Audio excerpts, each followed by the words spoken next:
I had big plans this weekend to go to the first auction for the year.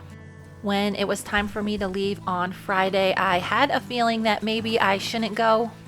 There was a chance of snow and it was just so nice out that I thought I might be able to make it through. But I am so glad I didn't because we got like 5 inches of snow overnight. Truthfully, I'm really not ready to get another rehab horse at the moment. I still need to figure out what I'm going to do with Skeletor for the next couple of months. And as I'm trying to get to the haystack this morning, I am pretty grateful that I don't have a new horse to worry about. I am super excited about all of the new subscribers that have been finding my channel and enjoying it.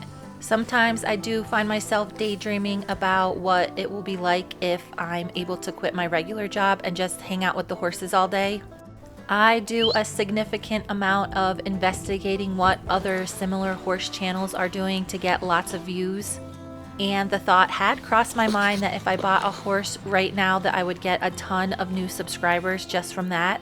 However, when I started my YouTube channel, I promised myself that I would just do business as usual so people could see what this whole horse rehab deal is all about.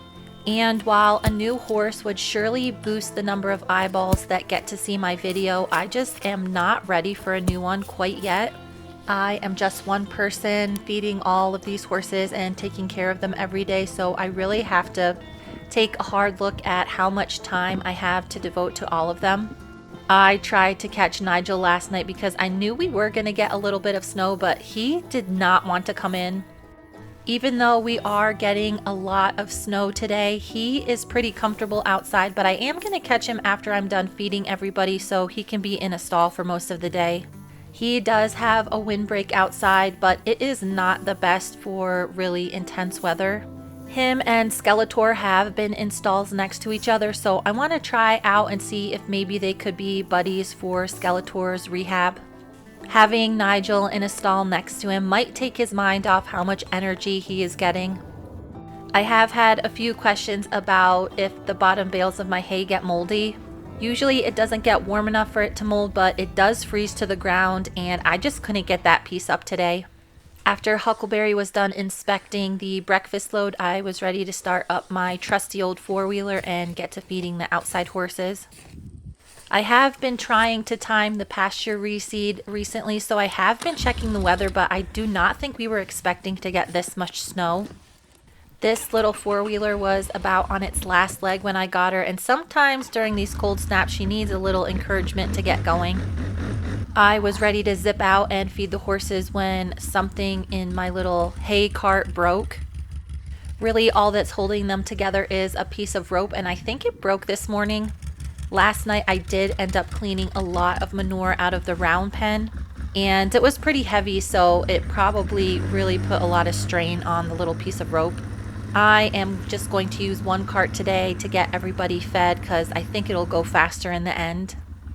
It is just a few degrees below freezing, so it's actually not too cold outside. I have been patiently waiting to shed all these horses out, and I think they know something that I didn't. I am really glad that they still have a lot of their winter hair left. Mother Nature always seems to throw a few random blizzards our way in the springtime. It seems to happen right when I'm thinking about packing up all of my really intense winter clothes. Stewie has huge icicles on him today, but you can see underneath his coat is completely dry. None of these horses are shivering. They are actually pretty comfortable at this temperature. The few older horses that I have will get a little bit of extra hay, and Nigel will come inside this morning. But other than that, these horses don't need any extra care for this little blizzard that we got. I am really surprised how fast the snow is coming down. I could barely open my eyeballs as I was driving around this morning.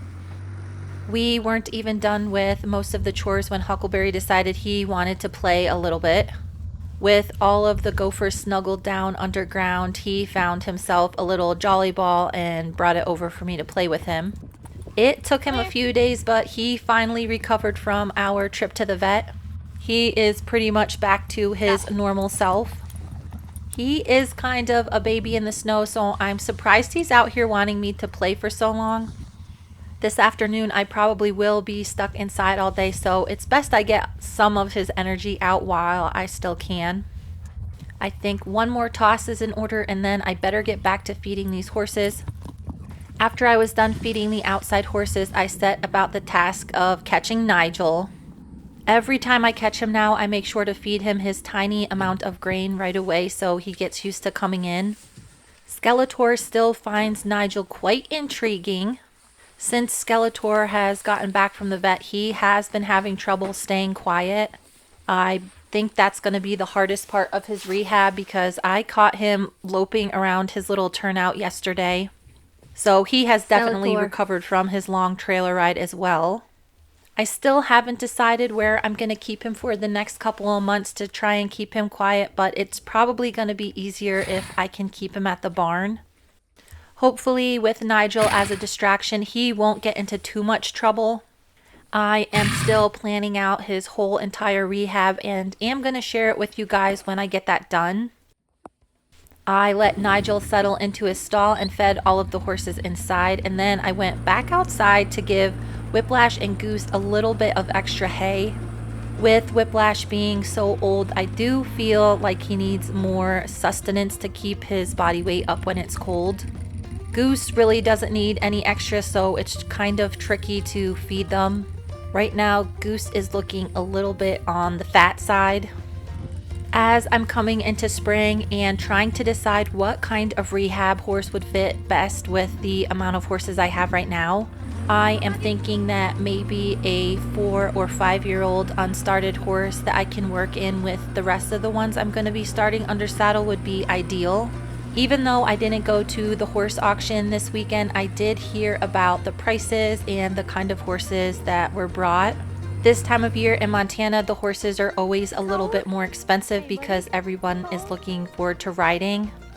I was nearing the end of my chores and Huckleberry let me know that his paws were cold, so I took him back to hop into the truck. Judging by what the horse prices were the last 2 sales, I might have to increase my budget, or I might be able to buy a nicer horse for the same price. Due to the little bit of extra income I have coming in from YouTube, I had thought that maybe I won't have to sell the horses I rehab so quickly. My plan was to sell Prim this summer to pay for next year's hay bill, but with so many people tuning in to my channel, it looks like I might be able to keep her much longer without having to worry about how I'm going to pay for everything. I am so grateful for you guys always tuning in, so thank you so much for watching and stay tuned for the next video.